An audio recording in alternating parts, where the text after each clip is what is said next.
अरे सो इस पार्ट 3 ना हमने पार्ट 2 तक कर लिया है। अब देखते हैं सुपरलेटिव डिग्री। ओके, जो रिमेनिंग पार्ट उसका रह गया था, तो पार्ट 1 और पार्ट 2 को एक बार रिवाइज कर लें आप, और यदि आपका छूट गया है तो उसको स्टार्टिंग से देख लें। सुपरलेटिव डिग्री जब कंपैरिजन दो से अधिक व्यक्तियों या वस्तुओं के बीच होता है, उस केस में सुपरलेटिव डिग्री का प्रयोग तो होता ही है ना, दो या दो से अधिक के लिए। और इससे पहले भी हमने कुछ चीजें पढ़ लिया है, तो पार्ट 2 में उसको भी देख लीजिएगा और वोकैबुलरी भी देख लीजिएगा। सुपरलेटिव डिग्री में एडजेक्टिव से पहले है ना द का प्रयोग अनिवार्य होता है, याद रखिए उसमें द आपको यूज करना ही करना है। जबकि पॉजिटिव और कंपैरेटिव में ये कंपलसरी नहीं है, उसमें डिपेंड करता है सेंटेंस क्या है। ठीक है, और याद रखिए सुपरलेटिव डिग्री में देन का प्रयोग नहीं होता है। यदि आप देन का प्रयोग करेंगे तो सेंटेंस गलत हो जाएगा। इसमें आप ऑफ, अमंग और इन का प्रयोग करेंगे। आई होप इतनी बात समझ में आया होगा। मैं फिर से एक बार रिपीट कर देता हूँ जल्दी से। दो या दो से अधिक लोगों के लिए आप जब कंपैरिजन करेंगे सुपरलेटिव डिग्री में, तो उसमें याद रखिएगा द का प्रयोग सुपरलेटिव डिग्री में करेंगे आप, और देन का प्रयोग नहीं करेंगे। ठीक, देन का प्रयोग की जगह आप करेंगे ऑफ, अमंग और इन शॉर्ट ये मैंने आपको बताया अभी तक। अब देखिए इसमें क्या होता है, पहले आप सब्जेक्ट लिखेंगे, फिर वर्ब लिखेंगे, फिर द, फिर सुपरलेटिव एडजेक्टिव, और फिर इनमें से ऑफ, अमंग, इन जो भी चीज वहां पे आ रहा है उसको लिखेंगे, और उसके बाद नाउन या प्रोनाउन। फॉर एग्जाम्पल देखते हैं यहाँ पे क्या एग्जाम्पल दिया है। You are the best of all the students, है ना, ऑल दी स्टूडेंट्स। ठीक, सो द बेस्ट क्या हो गया हमारा, सुपरलेटिव। ठीक है, इसको हम हाईलाइट कर देते हैं। शी इज द स्ट्रॉन्गेस्ट, है ना, स्ट्रॉन्गेस्ट, तो द का इस्तेमाल किया गया। ठीक है, कंटेस्टेंट अमंग दम, ठीक, अमंग दम, तो अमंग का इस्तेमाल किया गया है। ठीक है, Mumbai is the most populated city, इन का इस्तेमाल किया गया है, और यहाँ पे द मोस्ट का किया गया है। याद रखिए द मोस्ट इज सुपरलेटिव। चलिए, जहां तक किसी एडजेक्टिव को सुपरलेटिव डिग्री में बदलने की बात है, आई होप पहले आपको ये समझ में आ गया, है ना, ये आ गया होगा। अब देखते हैं नेक्स्ट पॉइंट जो है, जहां तक किसी एडजेक्टिव को जब सुपरलेटिव डिग्री में बदलने की बात है, ऐसा धारणा है कि उसमें एस या ईएसटी जोड़ दिया जाता है। जैसे कि फैट का फैटेस्ट, ग्रेट का ग्रेटेस्ट, क्लेवर का क्लेवरेस्ट, फाइन का फाइनेस्ट। लेकिन कुछ ऐसे भी एडजेक्टिव हैं जिनका सुपरलेटिव फॉर्म शब्द परिवर्तन के द्वारा ही होता है, यानी वो इर्रेगुलर रहते हैं। जैसे आपने वर्ब में देखा होगा, गो, वेंट, गॉन, इर्रेगुलर है। ऐसे यहाँ पे आप यहाँ पे ये वाला जो रूल आपने ई एस टी या एस टी लगा के, तो वो फॉलो नहीं है। अब ये इर्रेगुलर, जैसे गुड का बेस्ट होगा, है ना, हाइंड का hind the most, near nearest, next the most, much का मोस्ट, मैनी का मोस्ट, लेट का लेटेस्ट, बैड का वर्स्ट, है ना, फार फारेस्ट, फर्देस्ट। सुपरलेटिव डिग्री की बात कर रहे हैं यहाँ पे। Little, least, old, oldest, eldest, force, sorry not force, I am sorry, foremost, first. ठीक, अब यहाँ पे जैसे मान लीजिए he is my older brother नहीं बोलेंगे, एल्डर, है ना, एल्डर ब्रदर बोलते हैं, तो ओल्ड और एल्डर में डिफरेंस है ना, तो डिपेंड करता है सेंटेंस। तो उसमें यदि सुपरलेटिव जब आएगा तो ओल्डेस्ट, एल्डेस्ट। वे एडजेक्टिव जिनमें दो या दो से अधिक सेलेबल आते हैं। अब मैं आपको सेलेबल का बता चुका हूं पहले भी, सेलेबल यानी कि वॉवेल साउंड, और स्पोकन में मैं आपको बता चुका हूं, और आप चाहें तो इसको आईपीए चार्ट वाले में भी देख सकते हैं साउंड के बारे में। और बाकी आप यदि स्पोकन का वीडियो आप चेक कर सकते हैं, जिसमें मैंने सेलेबल के साउंड के बारे में बताया। एक वॉवेल साउंड, उसमें लॉन्ग एंड शॉर्ट बनता है एक में। फिर आपके ऐसा भी होता है कि दो वॉवेल जोड़ के एक साउंड बनाए, तीन लेटर जोड़ के एक ही साउंड बनाए। ठीक, एक कॉन्सोनेंट और एक वाल हो उसमें, ऐसा भी हो सकता है। सो वॉल साउंड मतलब एक वॉवेल और एक कॉन्सोनेंट मिलके भी वॉल साउंड बना सकते हैं। तो ऐसा नहीं कि मतलब वॉवेल लिखा हुआ है तो मतलब वो साउंड हो जाएगा वहीं पे, नहीं। तो ये चीजें भी पता होना चाहिए हमें, उनके रूल्स, कब शॉर्ट होगा, कब लॉन्ग होगा, कब दो से साउंड बन रहा है। ठीक है। हाउस, हाउस, अब ये नहीं है ओ यू है तो दो साउंड है, आओ एक साउंड बना रहा है वो, ओ यू मिलके। सो यहां पे देखिए, तो जब भी दो या दो से अधिक सैलेबल होते हैं तो हम मोस्ट लगा देते हैं। तो यहां पे क्या हो जाएगा, most beautiful, most handsome, most intelligent. Okay, अब यहां पे कुछ वो कैप दिए हुए हैं, अब फटाफट देख लेते हैं। देखिए, psychic, psychic is related to what, psyche is mind, है ना, माइंड सोल, ये हम पढ़ चुके हैं। और तो साइके मीन्स माइंड, तो साइकिक मतलब क्या हो गया, इज रिलेटेड टू मानसिक, यानी कि related to brain, mind. Psychopath, psycho मतलब साइके हमने पढ़ चुके हैं, माइंड, है ना। पैथ मीन्स होता है सफरिंग, सफरिंग, पैथोस। ठीक। सो यहां पे क्या हो गया, साइकोपैथ मीन्स व्हाट, साइकोपैथ का मतलब होता है मनोरोगी, मनोरोगी। ओके, पैथ, पैथोलॉजी, है ना, आगे पढ़ेंगे, ओलॉजी, ओलॉजी स्टडी। तो इसका पैथोलॉजी का भी पढ़ेंगे, डोंट वरी। तो यहां पे साइकोपैथ। साइकोसोमैटिक, नेक्स्ट हमारा क्या, साइकोसोमैटिक। देखिए, psycho is related to brain, mind, है ना। Soma is related to what, body. तो कभी कभी ऐसा होता है कि हम जो ब्रेन में कुछ चीजें आती हैं उसका असर हमारे बॉडी पे पड़ जाता है। ठीक है, बॉडी पे पड़ता है। जैसे मान लीजिए कल एग्जाम है, आज बच्चे ने टेंशन में आके उसको फीवर हो गया, तो ब्रेन में जो बात आई उसका फर्क कहां पड़ा, शरीर पे पड़ा, उसके पूरे बॉडी पे, कमजोर हो गया, किसी को लूज मोशन हो जाता है, तो कहां प्रभाव पड़ा, बॉडी पे। So that is psychosomatic. Psycho analyst, analyst analysis विश्लेषण, साइको मन, माइंड, मनोविश्लेषक, साइकोसोमैटिक। एंड साइको क्लिनिक, अब देखिए क्लिनिकल साइकोलॉजिस्ट, अब ये जो क्लिनिकल मेडिकल टर्म है इसके साथ साइकोलॉजिस्ट, इस्ट मतलब पर्सन, ओलॉजी मतलब स्टडी, अभी तक आपको ये तो याद ही हो गया होगा, इस्ट मतलब पर्सन, ओलॉजी स्टडी, साइके। तो साइकोलॉजिस्ट के साथ क्लिनिकल ऐड हो गया, यानी इंटीग्रेशन हो गया, जुड़ गया। जो मेडिकल साइंस है ना, साइकोलॉजी, यानी थियोरेटिकल और प्रैक्टिकल चीजें जब जुड़ गई तो नैदानिक मनोविज्ञानी, है ना, तो ये दोनों मिलके क्लिनिकल साइकोलॉजिस्ट। चलिए अब आगे वापस आते हैं डिग्री की बात जो हम कर रहे थे, सुपरलेटिव डिग्री की। तो वो हमने सीखा। अब यहां पे कुछ रूल्स हैं, उनको ध्यान में रखना चाहिए हमें एडजेक्टिव में। जब किसी वस्तु का कंपेयर कर रहे हो आप, तो उस वस्तु को कंपेयर करते समय उस वस्तु को एक्सक्लूड करना चाहिए। What does it mean exclude करना चाहिए, इसका मतलब ये है कि भाई आप कंपेयर कर रहे हो तो उसमें शामिल नहीं होना चाहिए। जैसे जैसे नहीं समझ में आया तो,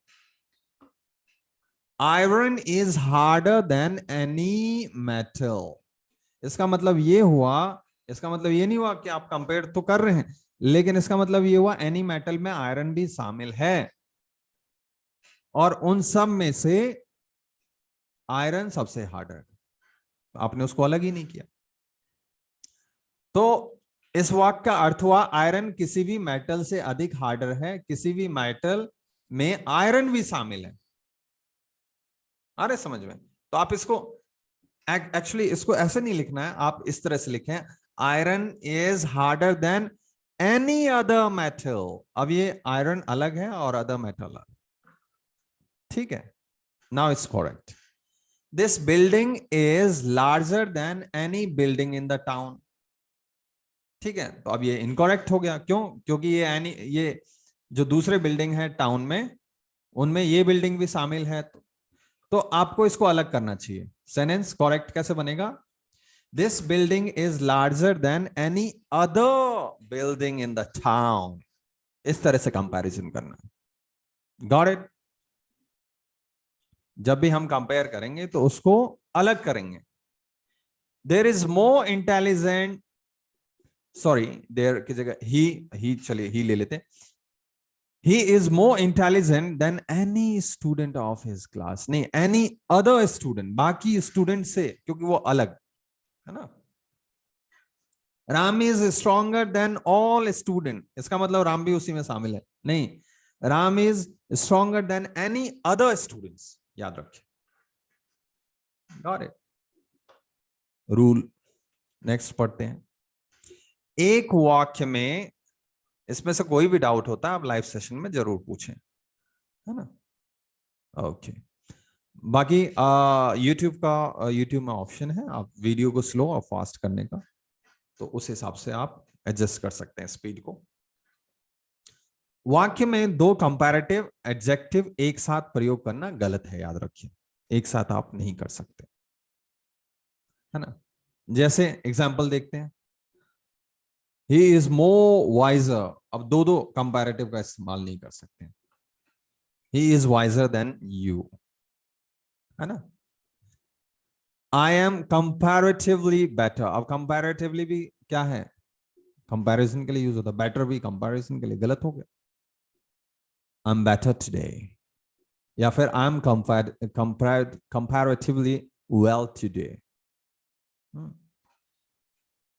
I didn't find more costlier gift, है ना.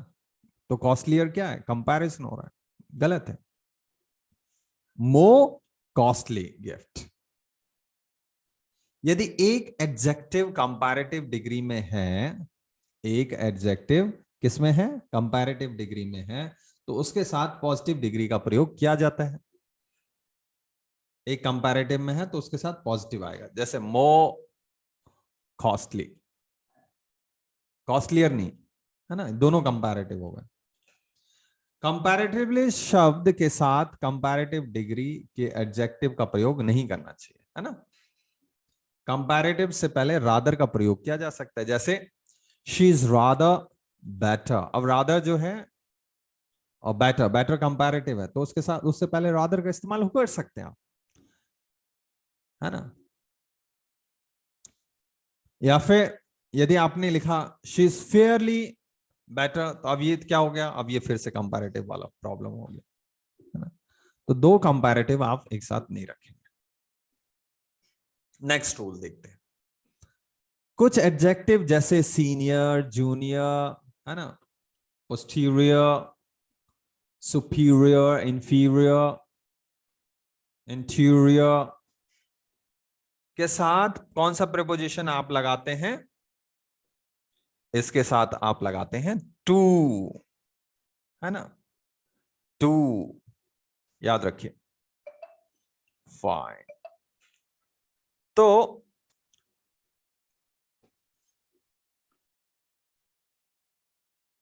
अब आगे बढ़ते हैं. और अच्छा, senior, junior, posterior is what, पीछे, है ना. Okay, fine fine fine. अब आगे बढ़ते हैं और देखते हैं. He is junior to me और he is senior to me, है ना. देन मी नहीं बोलेंगे, to me. He came prior to me, याद रखिए. ये सभी एडजेक्टिव लैटिन भाषा से हैं, ठीक.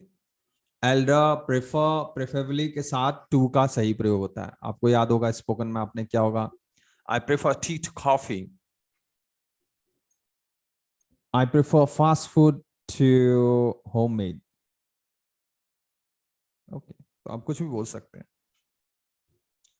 आई prefer ayurvedic to allopathy. Major, minor, exterior, interior, outer, lower, ulterior, upper, former, inner, ये कंपैरेटिव डिग्री नहीं है, याद रखें. इनका प्रयोग कंपैरिजन हेतु नहीं किया जाता, तो कंफ्यूज ना हो. नेक्स्ट रूल, जब किसी व्यक्ति या वस्तु की दो क्वालिटी की तुलना की जाती है तो ई आर से बने कंपैरेटिव डिग्री का प्रयोग नहीं करना चाहिए। एक ही व्यक्ति या एक ही वस्तु का हो तो वहां पे हमें क्या करना चाहिए, मोर का प्रयोग करना चाहिए। जैसे Ram is more stronger than intelligent, ना कि stronger. Ram is more strong then intelligent, stronger गलत हो जाएगा। She is more cleverer then intelligent, cleverer गलत हो जाएगा। She is more clever than intelligent, ऐसे। तो याद रखिए, क्लेवरर गलत, स्ट्रॉन्गर गलत। चलिए, वोकैबुलरी। मेट्रिक सिस्टम, देखिए मेट्रिक क्या होता है, मेजर, याद है आपको मेट्रिक, थर्मोमीटर, मीटर, मेट्रिक। यहां पे मेट्रिक का मतलब डेसिमो सिस्टम की बात कर रहे हैं, डेसिमो सिस्टम की बात कर रहे हैं। Got it. सो जब हम डेसिमल सिस्टम की बात कर रहे हैं तो उसको हम बोलेंगे क्या, मेट्रिक सिस्टम। एक ऐसा सिस्टम जो मेजर के लिए यूज होता है। ग्रीक में मेट्रिक का मतलब क्या होता है, मेजर करना। मेट्रिक सिस्टम मतलब decimal system of weight and measure. Next, osteopath. Osteopath क्या होता है, देखिए, ऑस्टियन मीन्स बोन, पैथोस अभी हमने किया suffering, disease. So osteopath means what, अस्थि चिकित्सक, अस्थि चिकित्सक, related to bone. Next, osteopathy is an adjective, osteopath is noun. ठीक है, इतना ही डिफरेंस है, मीनिंग सेम है। नाउ कार्डियोपोडिस, कार्डियोपोडिस, इस्ट मतलब पर्सन, आपको पता ही है। Podos means what, podos means foot, and chir is what, hand. यानी कि इसका मतलब क्या हो गया, इसका मतलब हुआ खायरोपोडिस मीन्स पाद चिकित्सक, पाद मीन्स पैर, कर चरण पैर, कर चरण विद्या वैद। अब हिंदी में तो ऐसा बोलते नहीं हम, इंग्लिश वाले से ही काम चलाते हैं, या सीधे बोलते हैं हाथ पैर के डॉक्टर। तो शुद्ध हिंदी है ये, कर चरण विद्या वैद, the person who treats the feet and their elements, है ना। आपके पैरों में कोई प्रॉब्लम है तो आप किसके पास जा सकते हैं, खायरोपोडिस्ट। नेक्स्ट है आपका इस्ट मतलब person, पोडोस is what, foot. So podiatrist, podiatrist का मतलब हो गया a person who treats feet and their ailment, a chiropodist। यानी chiropodist और podiatrist दोनों सेम है ना। हमारे पैरों का ट्रीटमेंट करते हैं, पैरों में प्रॉब्लम है तो। chiropractor, chiropractor, chiro means what, hand, practor, practice। तो ऐसा डॉक्टर जो हमारा इलाज करता है अपने हाथों का इस्तेमाल करके, इसमें वो दवाई नहीं देता है, हमारे बॉडी को प्रेस करके जो प्रॉब्लम है उसको ठीक करता है, बिना ड्रग के, बिना दवाई के। उनको हम बोलते हैं कायरोप्रैक्टर। कायरोग्राफी, कायरोग्राफी क्या है, देखिए, कायरो हैंड, ये तो याद हो गया आपको, chiro means hand. Graphy, graphy is related to writing, यानी सुलेख, hand writing, art of writing, chirography. Okay, next, mentia से बना है मेंसी, और मेंसी बोल सकते हैं आप इसको, ठीक।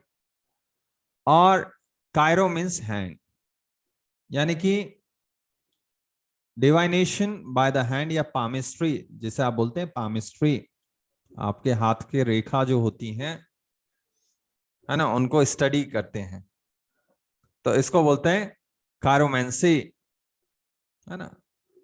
ओके, अब देखिए पॉस या पोरस, है ना, पॉस या पोरस, तो इसका मतलब क्या होता है? फूट। पॉस या पोरस का मतलब क्या होता है? फूट।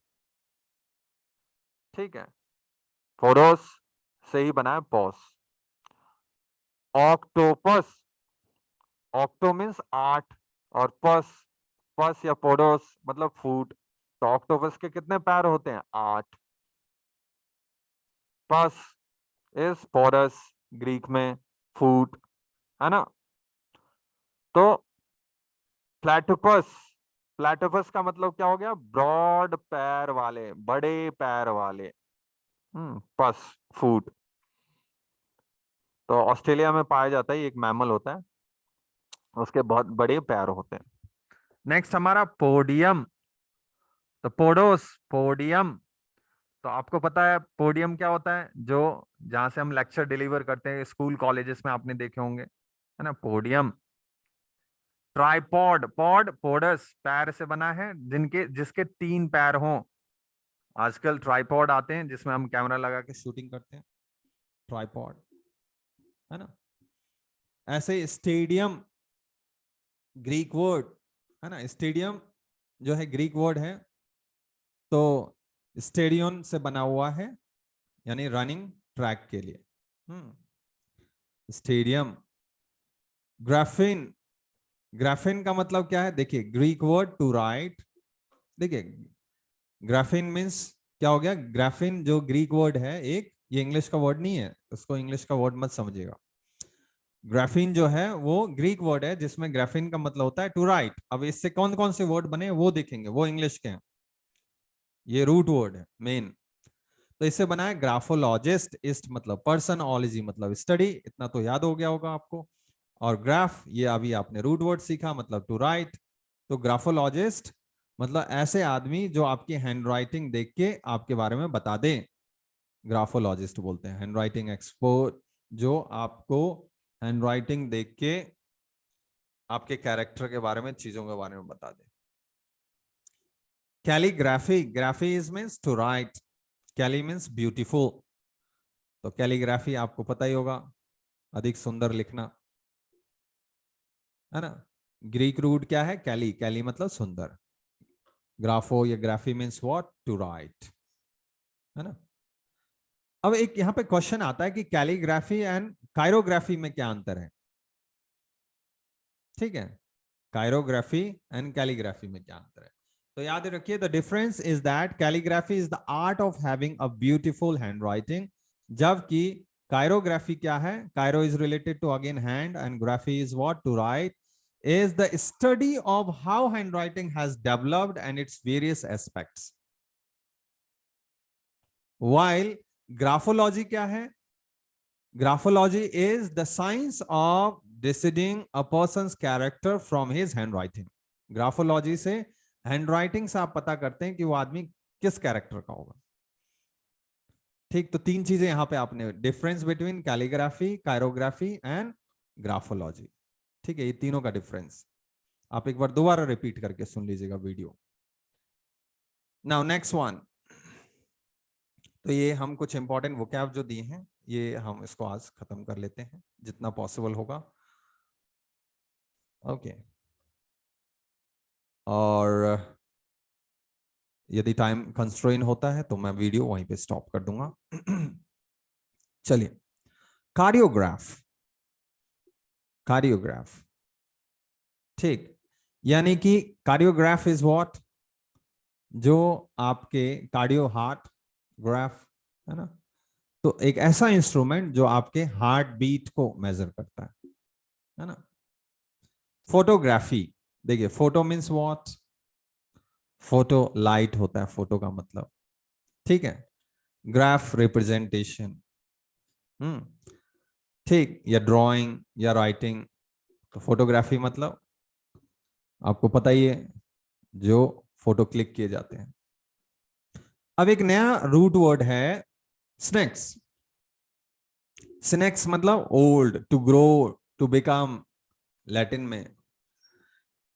तो यहां पे देखिए सेन, इससे लिया गया senile. Senile means what? Senile means a person having or showing the weakness or disease of old age. तो ओल्ड एज में क्या होता है? लैटिन शब्द है सेनालिसिस, अभी हमने पढ़ा है। सेनाइल, स्नेक्स, इनका मतलब होता है ओल्ड एज, है ना। तो इसका मतलब हिंदी में बोलते हैं सठिया जाना, 60 में सठिया जाना, 60 के एज में। एडोलेसेंट, अब देखिए ये जो सेन है यहाँ पे भी आ रहा है। सेन का मतलब क्या? Old, to grow, to become. Adolescent मतलब, एडोलेसेंट मतलब टू ग्रो, किस लेवल तक हम ग्रो हुए हैं। एडल्ट नहीं है और ना ही आप बच्चे हैं, बीच में एडोलेसेंट। ठीक। नेक्स्ट फिर से सेंट आ गया, ग्रो, है ना। तो convalescent means what? A person recovering from illness, है ना। मेडिकल ट्रीटमेंट के थ्रू वो किससे बाहर आया? यानी कि बीमारी से अब बाहर आ गया, है ना, कन्वल्सेंट। नेक्स्ट हमारा ऑब्सोल्सेंट। सो ऑब्सोलीट का मतलब क्या होता है? ओल्ड फैशन, ओल्ड फैशन, है ना। तो अप्रचलित, अप्रचलित। सीनियर, देखिए सेन यानी old, older, senior means older, फिर सेन आ गया। सीनियोरिटी यानी कि अभी यहाँ पे भी सीनियोरिटी, ओल्ड यानी जो ज्यादा बड़ा होगा वो सीनियर होगा। Senate, senate means council of olders, है ना, काउंसिल ऑफ ओल्डर, ऐसा नहीं लगेगा। तो सेन, सेन, ठीक। अब देखिए यहाँ पे ये कुछ हैं इस्ट वाले, वो ऑलरेडी हमने किए हुए हैं, तो मैं नेक्स्ट सेक्शन में ले लूंगा आपका। तब तक आप एक बार रिवाइज कर लें इन सबको, और आज का सेशन मैं यहीं पे एंड कर रहा हूं। वीडियो आपको जो अपलोडेड होगा ग्रामर सेक्शन में मिल जाएगा। Thanks so much, have a nice time, take care, bye bye.